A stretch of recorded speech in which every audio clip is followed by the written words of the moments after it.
Before we begin, let me tell you this. Sometimes silence holds the loudest truths. Sometimes a smile hides years of betrayal. And sometimes a woman reaches her limit in the quietest way imaginable. What happens when the one who gave everything decides to take everything back? Stay until the end. And don't forget to subscribe and tell me in the comments, where are you watching from? They say you don't notice the moment something ends. Not when it ends quietly. It doesn't explode. It fades. A soft dying out, like the last flicker of a candle before the dark takes over. That's what my marriage felt like. A year ceremony of slow extinction. My name is Carolyn Whitaker. I'm years old, mother of 2, and wife, at least in legal terms, to a man I barely recognize anymore. I live in a modest colonial-style home in a quiet suburb just outside Charlotte, North Carolina. The kind of neighborhood with hedges trimmed like puzzle pieces and smiling neighbors you never really know. From the outside, we look picture perfect. But the truth is buried so deep under the silence, even I forgot where it started. It was the first night of summer break. We were supposed to celebrate. The house was filled with the scent of my homemade meatloaf, and I even lit candles, like I used to in the early years. But Richard barely looked up from his phone, and when he finally did, he set down his fork, wiped his mouth, and said with a smirk that didn't match his tone, "You're just not fun anymore, Carolyn. I don't even know who I'm married to." He said it like he was reading the weather. No anger, no passion, just disinterest. And the worst part? Our grown kids didn't even blink. Daniel laughed awkwardly, his eyes glued to the sports highlights on his phone. Emily raised an eyebrow, sipping her soda, then changed the subject to her new Pilates instructor. I sat there, in that candle-lit kitchen I'd scrubbed clean, and realized no one saw me anymore. Not really. Later that night, I lay in bed staring at the ceiling while Richard snored beside me like nothing had happened. My thoughts spun like a dryer on its last cycle, loud and restless. 30 years, 3 decades. I gave up a career in graphic design to raise our children, support his ambitions, manage the home, and somehow I'd become a shadow in my own life. He used to bring me wildflowers from the gas station when we were broke and 22. Now he barely remembered my birthday. I tried to make excuses. Maybe he was stressed. Maybe I was the one who changed. But deep down, something felt rotten, like a fruit you don't want to bite, even though it still looks whole on the outside. The next morning, he left early for a work meeting, but I saw the text flash across his screen before he left the room. A woman's name, a heart emoji. I didn't confront him. Not yet. I just watched, observed. And the more I paid attention, the more I saw it. The distance, the lies, the way he flinched when I touched his arm. I started to smell another perfume on his collars, catch glimpses of unfamiliar earrings in the laundry, receipts from expensive dinners I hadn't been invited to. I wasn't stupid. I was just tired of pretending to be. But it wasn't just him. It was all of them. My own children treated me like I was made of wallpaper. Decorative, quiet, easy to ignore. They came home when they needed money, advice, or a shoulder to cry on. But not once did they ask how I was doing. Not once. So I stopped asking too. One night, after they'd all gone to bed, I stood alone in the kitchen. The hum of the refrigerator was the only sound. I poured myself a glass of wine, opened an old photo album, and flipped through the years. There we were, smiling, arms around each other. New babies, birthdays, road trips, all that life, all those memories. But behind every photo, I saw the moment it started to fade. That night, I made a decision. If no one would notice my pain, I'd make sure they'd remember my absence. Not in violence, not in fury, but with the quiet strength of someone who had nothing left to lose. Because sometimes, when a woman breaks, she doesn't scream. She plans, and I had just started planning. I didn't need confirmation. I already knew. But still, there's something about betrayal that burns differently when you catch it in full color. It was a Tuesday afternoon when I followed my instincts instead of dismissing them. Richard had been more careful lately, or maybe just more detached. Either way, something had shifted.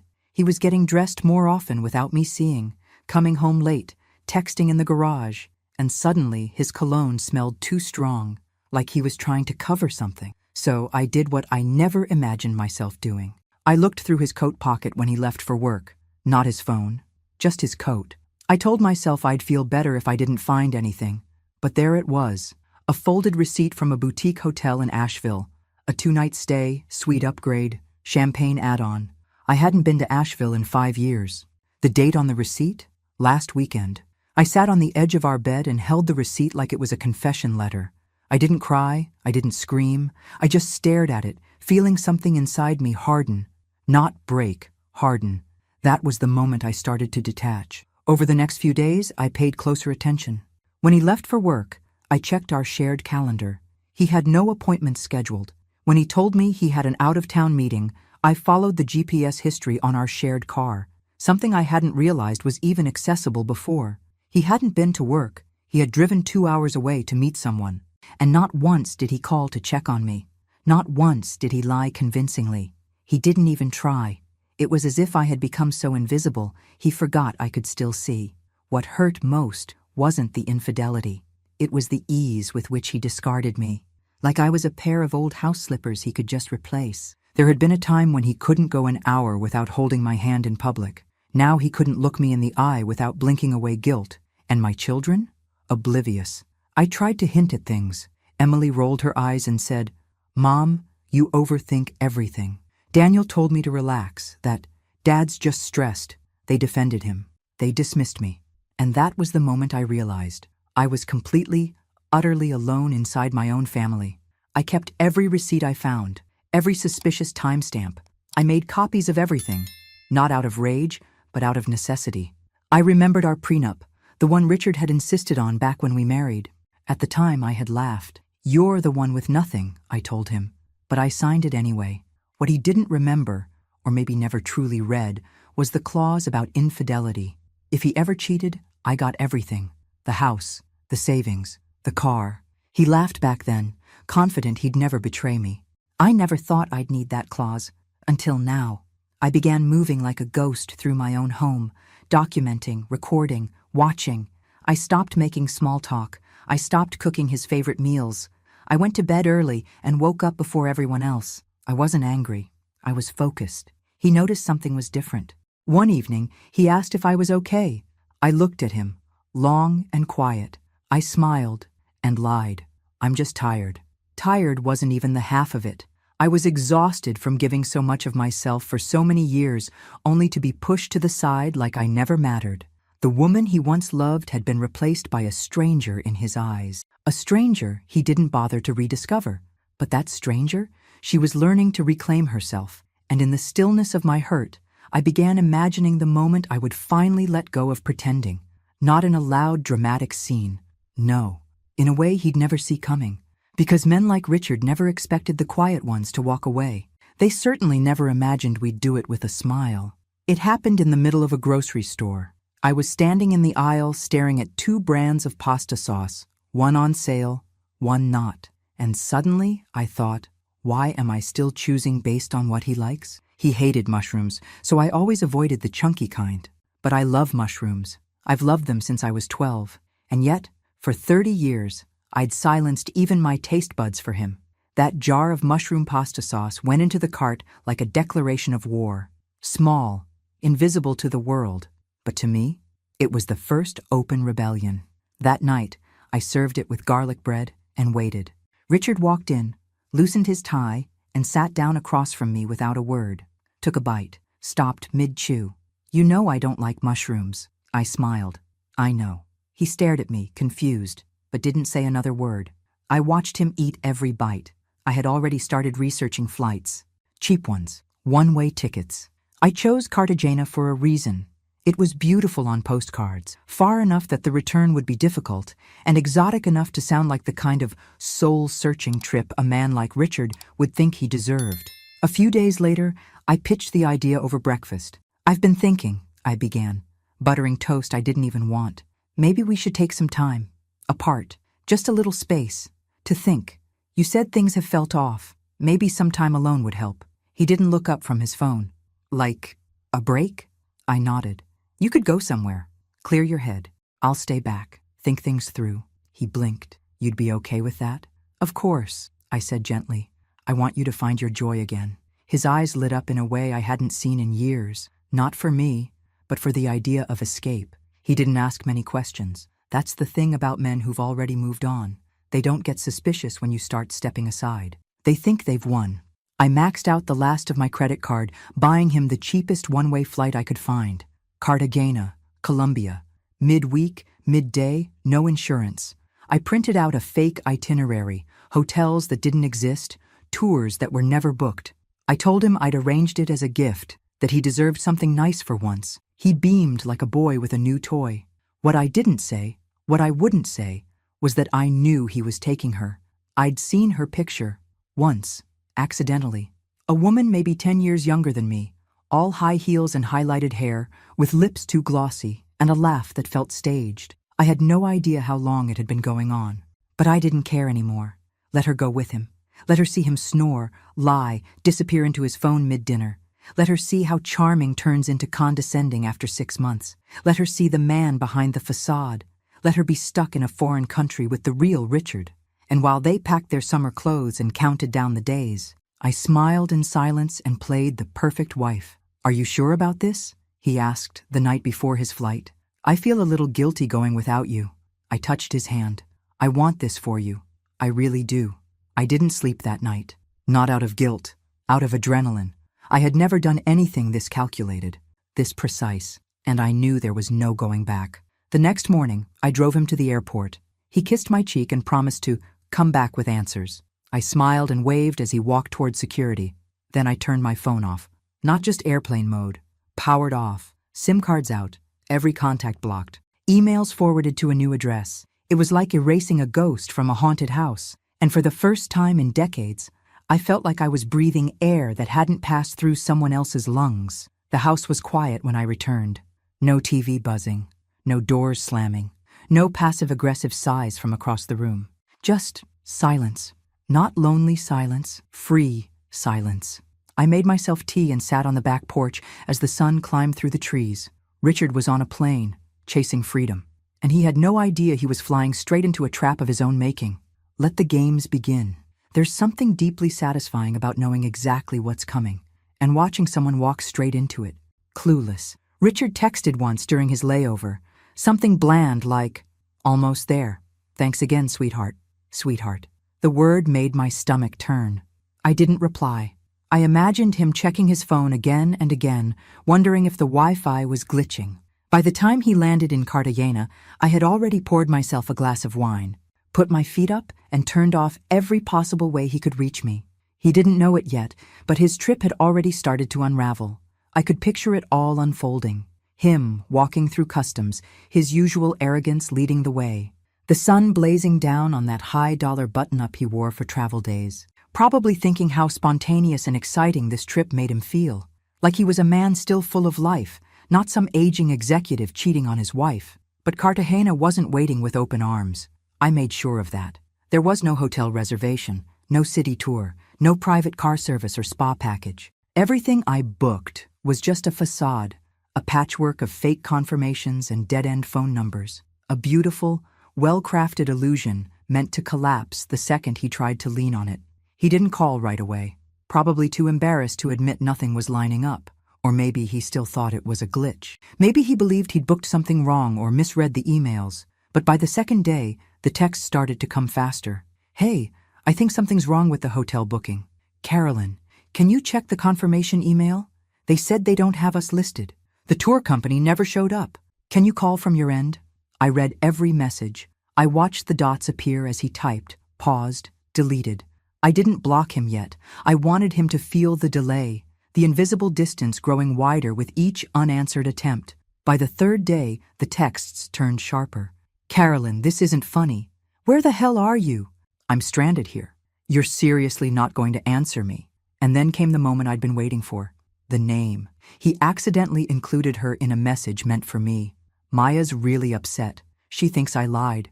Are you seriously doing this?" Maya.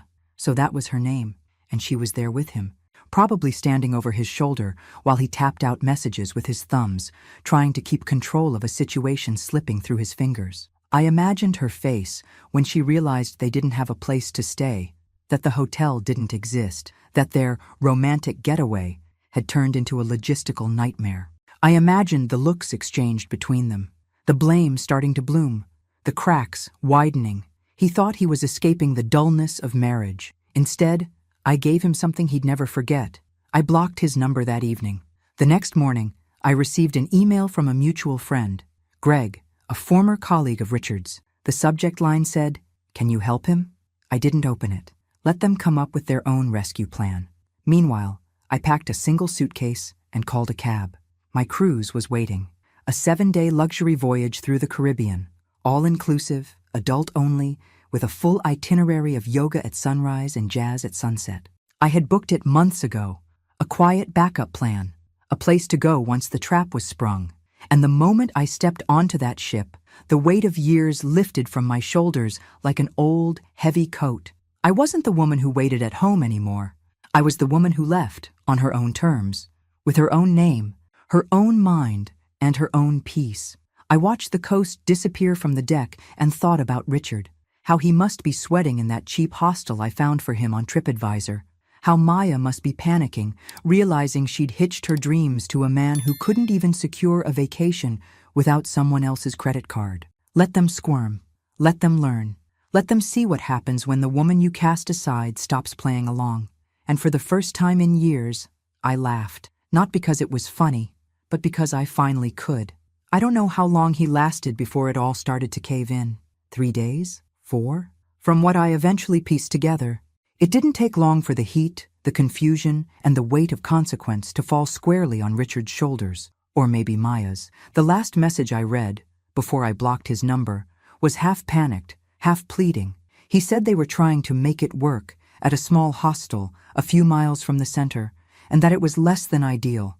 I had researched that hostel myself. It had 2 stars, no air conditioning, and multiple reviews that mentioned a broken shower and loud street traffic at night. He never mentioned that part, of course, but I imagined it vividly.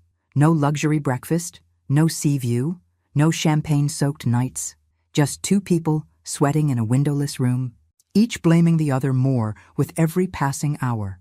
And while Richard and Maya scrambled to understand what had happened, I ordered a second mimosa by the pool deck and watched the ocean glitter like diamonds around me. I wasn't thinking of revenge. This wasn't revenge, it was education, it was experience. It was the lesson no one had ever thought I'd be bold enough to teach. Some people think suffering is screaming, slamming doors, setting things on fire. Mine was silence. On the 4th day of my cruise, just before dinner, I overheard a man on his phone arguing in Spanish on the deck behind me. His voice rose, emotional and sharp, and though I didn't understand all of it, one word caught my ear clearly. Gringa, white woman. It made me wonder if Maya had left already. And later, that evening, I found out she had. It came from an unexpected place. My daughter, Emily. She texted me while I was halfway through a seafood risotto in the formal dining room. "Dad's been trying to get a hold of you. Something about being stranded? Did you actually send him to Colombia?" I let the message sit for a while before answering. Then I wrote, "I thought a break would do him good." Her reply came fast. "Mom, he says she left him. He's out of money. He said he's sleeping in some horrible place. You have to at least talk to him." That was the moment I knew Maya had cracked, and I felt it. The cruel, quiet satisfaction of justice finally unfolding. I never asked why she left. I didn't care. Maybe she saw him begging friends for money through WhatsApp. Maybe he yelled at her one too many times.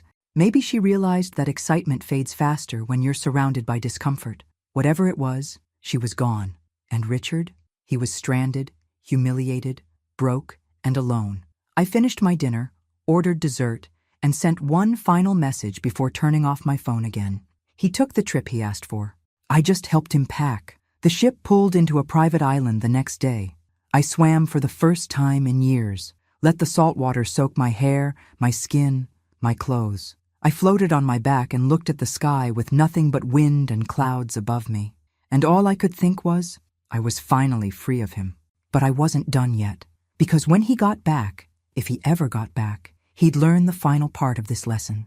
And it would hit even harder than sleeping on a roach-infested hostel cot. It would come wrapped in cardboard, sitting on a driveway, under a sky that didn't care what you used to be. And I would not be there to soften the blow. The ocean has a way of washing things clean, not just your skin, but your soul. That week at sea was more than a vacation. It was a resurrection. Every morning, I woke with the sun pouring through the balcony windows of my cabin, kissed by the salty breeze and the distant sound of waves slapping against the hull. I stopped setting alarms. I stopped worrying about emails. I stopped wondering what Richard was doing, or how uncomfortable his cot was, or if Maya had truly left him or just threatened to. I didn't need to know anymore, because I was finally living in a world where his actions no longer dictated the temperature of my day. The first time someone called me ma'am on the ship, I didn't flinch. Usually it made me feel old, dismissed. But this time, I wore it like armor. I was no longer shrinking under the weight of time. I was expanding, stretching into space I had forgotten belonged to me.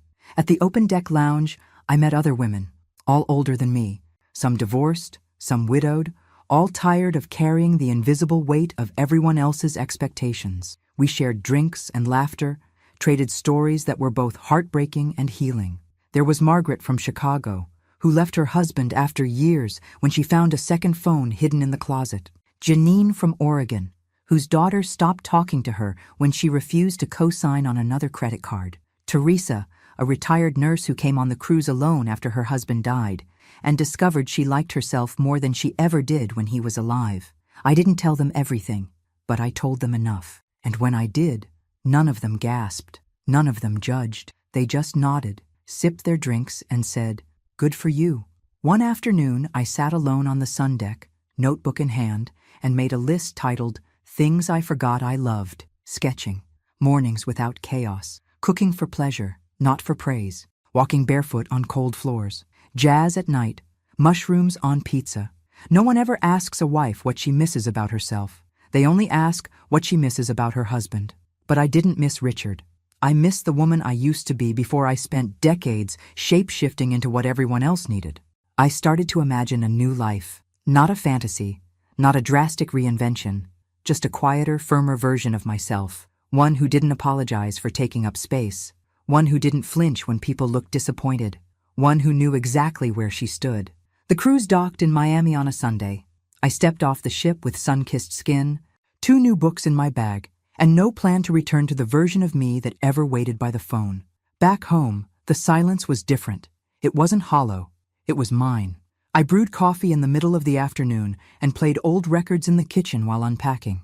I opened windows and let the fresh air sweep through the rooms like a reset. Then I opened the closet and began to pack his things, one box at a time, neatly, without malice, without tears. I folded his shirts like I had 100 times before. Only this time, I did it for me. The closet became mine again. I cleared the bathroom cabinets, the garage shelf, the bedside drawers. By nightfall, the house no longer looked like a home we shared. It looked like a place where someone used to live. And tomorrow, he would return, from paradise lost, from betrayal doubled back on him, and discover what it means to be removed from a life you never appreciated. I wasn't angry. I was prepared. Because closure sometimes doesn't come from a confrontation. It comes from a locked door, a garage full of cardboard boxes, and the quiet knowledge that you're finally free.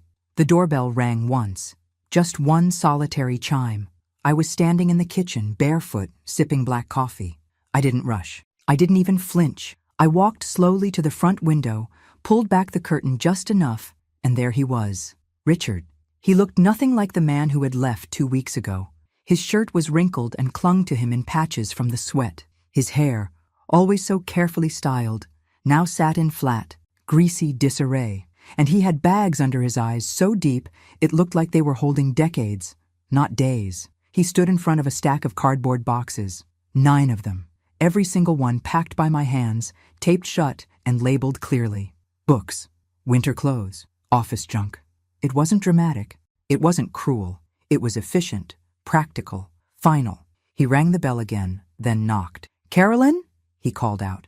I didn't answer. He backed up and looked at the house, our house, the one I inherited from my parents, the one he convinced me to refinance, but that I never took his name off of. He stepped toward the door again and knocked harder. "Carolyn, what the hell is going on?" I walked to the door slowly, opened it halfway, and stood behind the screen. I didn't unlock it. I didn't step out. He blinked. "You packed up the whole house?" "No," I said calmly. "Just your part of it." His face flushed with something between confusion and indignation. You can't just throw me out. I raised an eyebrow. According to our prenup, which you insisted on, I absolutely can. He opened his mouth, then closed it. He knew I was right. He just hadn't expected me to actually do it. And that was the thing, wasn't it? He never expected me to do anything. You can't be serious, he said, voice rising now. We've been married 30 years. 30 years ago, I thought that meant something. His fists clenched at his sides.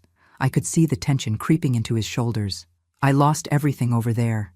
You sent me into a damn nightmare. Maya left the second things got hard. I had to beg Greg for money just to get home. I didn't flinch. I didn't apologize. You said I wasn't fun anymore. I said, voice even. So I gave you an adventure. He stared at me like I'd slapped him. This isn't fair, he hissed. That word, fair. I almost laughed. Fair? I echoed. Fair is me staying home while you played house with someone else. Fair is me carrying this family for decades while you dismissed me like a houseplant. Don't talk to me about fair, Richard. His mouth opened again, then closed. I looked past him, at the boxes. I paid for a moving truck. It'll be here in an hour. You don't need to come in. You can't just erase me like this. I stepped out from behind the screen, finally unlocking the door, but not inviting him in.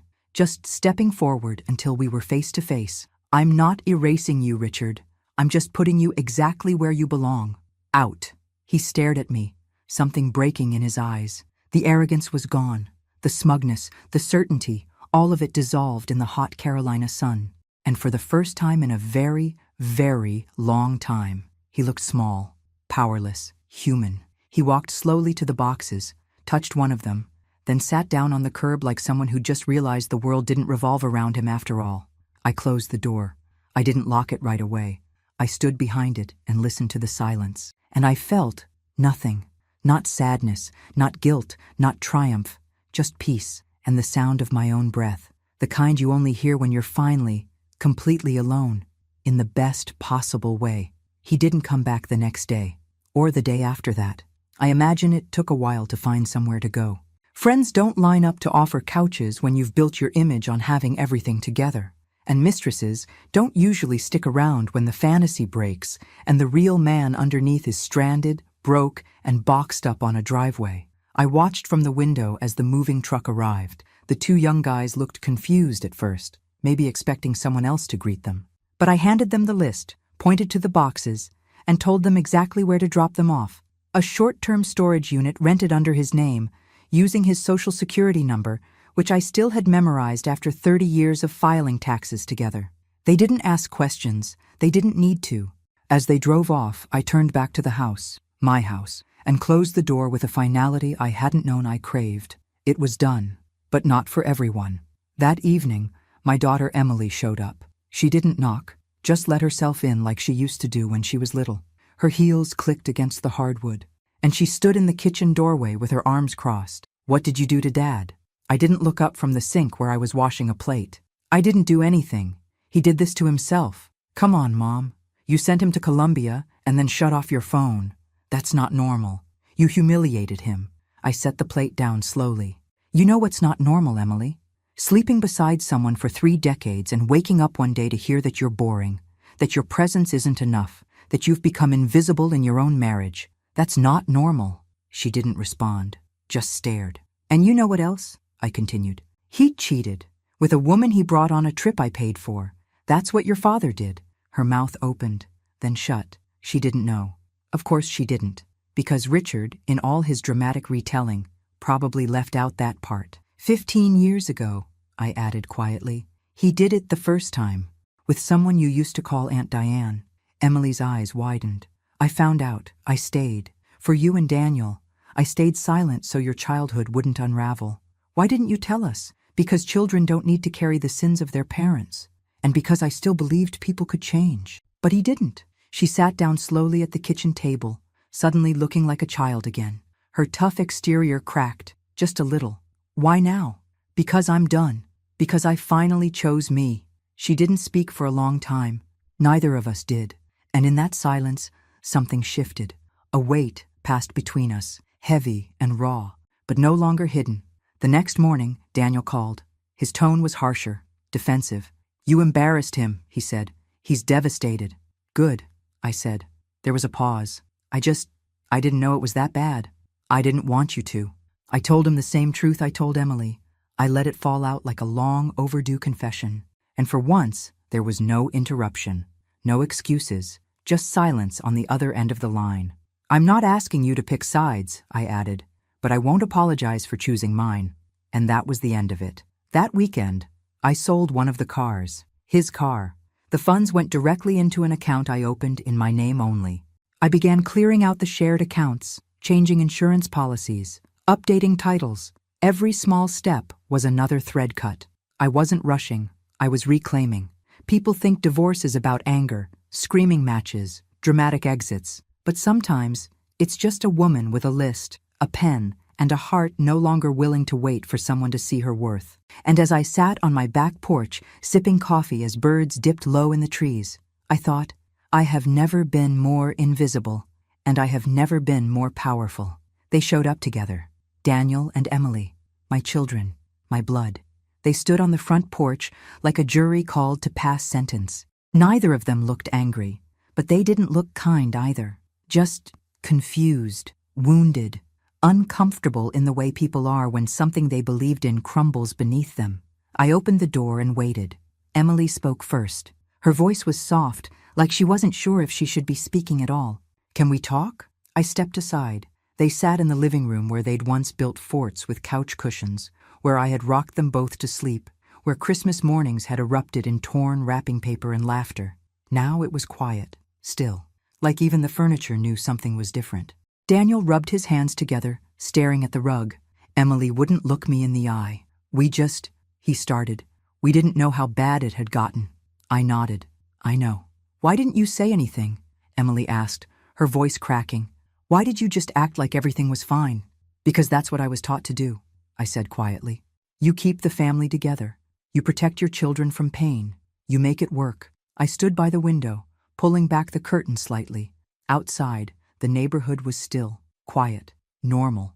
Then I turned around and said the thing I hadn't said out loud to anyone. I knew about your father's first affair 15 years ago. Both of them looked up at once. It was with Diane. You remember her? Aunt Diane, as you used to call her. Emily gasped. Daniel stared at me like he didn't understand the words. I found out by accident. He left his email open. There were messages, photos, a flight itinerary. Mom, Emily whispered, covering her mouth. I confronted him. He denied it. Then he admitted it. He begged, promised it was over, that it had meant nothing. And I believed him. Why? Daniel asked, almost angry. Because you were both still in school, because we had just refinanced the house, because the idea of being alone terrified me more than the betrayal. I sat down then, finally, my knees trembling, not from pain, but from finally standing in truth after carrying it for so long. I stayed, thinking I could fix it, that I could make him love me again, that if I gave enough time, support, loyalty, it would be worth it. Tears burned my eyes, but I didn't cry. I watched him pull away piece by piece, until there was nothing left of the man I married, just a stranger who used my silence as permission. They were both quiet, processing. I'm sorry, I said, not for what I did to him, but for what I hid from you. Emily wiped her eyes. Daniel looked away. Then, a pause, and Emily whispered, You should have left him then. I know, I said, but I wasn't ready.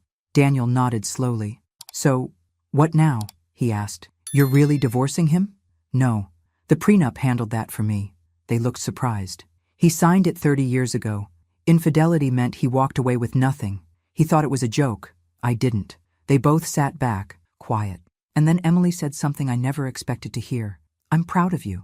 It came out small, like a secret she was scared to admit, but it landed like thunder in my heart. I smiled. Thank you. She paused. I wish I'd seen it sooner. I didn't want you to. I wanted you to have a happy childhood, even if it cost me mine. The silence that followed wasn't heavy. It was reverent. They didn't stay long. They left together, arms brushing, walking slower than usual. And when the door closed, I stood in the middle of the house that had once held my whole life. Now it held something new, the truth. And finally, I wasn't the only one carrying it. The next morning, I stood in front of the mirror longer than usual. Not because I was checking for new wrinkles or wondering whether my gray roots were showing, but because, For the first time in years, I actually recognized the woman staring back at me. Her eyes weren't tired anymore. Her shoulders weren't slumped. There was something new in her expression, something fierce. I'd spent most of my adult life looking past myself, at the kids, at Richard, at to-do lists and calendars and dentist appointments, at everyone else's needs. Now, I looked at me. I pulled out a notebook from the kitchen drawer, the one where we used to keep shopping lists and old coupons. I flipped it to a blank page and wrote 3 words at the top in bold letters: "Start over now." And underneath, I made a list: sell the SUV, close joint accounts, get a P.O. box, meet with a realtor, find a new place, not too big but sunny, start sketching again, open that Etsy store I always talked about. Each line felt like a shovel, unearthing the parts of me that had been buried under 30 years of later. I called the bank, the lawyer, the realtor. I listed the SUV online, posted clean photos, and cleaned out the glove box. Inside was a half-used parking pass from one of Richard's work trips. I smiled and tossed it in the trash. That afternoon, I visited the small strip of shops downtown, the ones I used to walk past every Saturday, but never entered because Richard hated small business prices. I bought myself a leather-bound sketch pad. Expensive, luxurious. I didn't flinch when they rang it up. At home, I opened the pad and drew for the first time in years. It wasn't perfect. My hands were rusty, but it was mine. A landscape, unfinished, but open, free, like me. When I told Emily and Daniel I was selling the house, they were stunned. "But it's the house we grew up in," Daniel said, eyes wide. "It's also the house I died in, piece by piece," I said gently. "It's time." They didn't argue. They helped me box up the rest of it. The good memories, the heirlooms, the holiday decorations I couldn't part with. I donated old furniture, called the realtor, listed it within a week. And when the offers came in, I picked the one from a young couple with a baby on the way. Let it hold joy again. Let it hold someone else's beginning. I signed the papers on a Wednesday and closed the door for the last time. That evening, I moved into a bright 2-bedroom condo on the edge of town. It had a balcony that overlooked a park, light that spilled across the hardwood floors in the morning, and a tiny spare room I turned into a studio. It wasn't a mansion. It wasn't a status symbol. It was freedom. My phone buzzed the first night. "Richard, please just talk to me." I didn't respond. I stared out at the stars from my new balcony and whispered into the night, "You had your chance." Because the truth was, I had begged for years, for attention, for affection, for kindness. And now that I was gone, he finally heard me. But I wasn't speaking to him anymore. I was speaking to myself. And for the first time, I was listening. I was unpacking the last box, the one labeled Carolyn's desk, full of old journals, pens, paper clips, and faded thank you cards, when I heard the knock. It was soft, hesitant, not like the way Richard used to knock, not when he thought he owned the space behind the door. I knew it was him before I even looked through the peephole. He stood there in a wrinkled blue button-down, holding nothing. His hands were empty. So was his face, stripped of arrogance, charm, everything he'd ever used as armor. "Carolyn," he said when I opened the door. I didn't invite him in. He didn't expect to be. "I found your new place," he added, glancing at the number on the door. "Emily told me. I asked her not to, but she thought you might want to hear me out." I leaned against the frame, arms crossed. "You shouldn't have come. I know." He looked smaller than the last time I saw him. Not in stature, but in presence. Like he'd been weathered. Like the world had finally caught up to him and started collecting the debt. He ran a hand through his hair, which was grayer than I remembered. "I came to say I'm sorry." Silence. I was a coward. A selfish, blind, pathetic coward. Still, I said nothing. I didn't see what I had. And I thought I could replace what I lost with something shiny and easy. But the truth is, nothing I ever had with anyone else came close to what I ruined with you. I let his words sit there. I didn't soften. I didn't lean in. Because while he had been breaking me down one day at a time, I had rebuilt myself. "I know I don't deserve anything from you," he continued. "Not forgiveness, not sympathy, but I needed to face you. I needed to see your eyes and know you heard it." I finally spoke. "You left a long time ago, Richard. This isn't about Cartagena, or Maya, or the hotel that didn't exist. This is about every silent dinner, every ignored moment, Every time you looked past me like I was furniture." He lowered his eyes. "I know. And I let you," I continued. "I let you shrink me. I let myself disappear." He started to speak, but I stopped him. "But not anymore."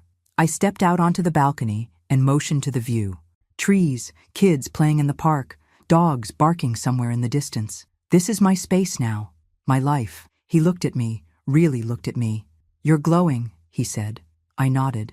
"That's what happens when you stop watering dead plants." He smiled faintly. It wasn't sarcastic. It was sad. Real. "I don't have a home," he said quietly. "That's not my problem anymore." He nodded, swallowed hard. "I'll go now." I didn't stop him. He walked down the hall slowly, like he didn't know where to go next, and maybe he didn't. I closed the door behind him. No tears came, no regrets, just a calm, steady stillness, the kind you only get when the past stops knocking. There are mornings when the light pours in just right, and for a second, everything is still. No buzzing phones, no expectations, no tension humming beneath the surface of a too-quiet breakfast table. Just the breeze, the warmth, the smell of fresh coffee drifting from the kitchen. I live for those mornings now. My name is still Carolyn Whitaker, but I've changed in every way that matters. After Richard left my doorway that night, I didn't hear from him again, at least not directly.